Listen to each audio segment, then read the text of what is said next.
in 1970 at the University of Southern California School of Medicine, in which two speakers gave lectures to a classroom of doctors of medicine, psychiatrists, and psychologists on an irrelevant topic. The topic, mathematical game theory as applied to physician education, was chosen to eliminate any chances the students being lectured would know something about the actual subject.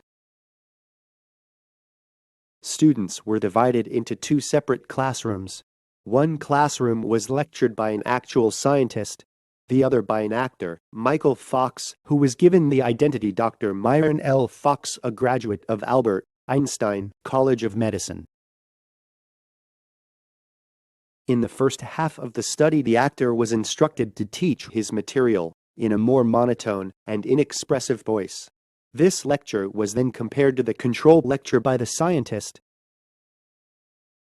After the lectures, the students were tested on the information they had learned. The students who attended the lecture taught by the scientist learned more about the material and performed better on the examination. However, when both the actor and the scientist presented their material in an engaging, expressive, and enthusiastic manner, the students rated Dr. Fox just as positively as the genuine professor. As shown in the result of this experiment, the lack of correlation between content coverage and ratings resulting from conditions of strong expressiveness is called the Dr. Fox effect. That's why experts who speak with exaggerated confidence are popular. Don't take unconditionally the words of experts who speak with overconfident words and exaggerated gestures.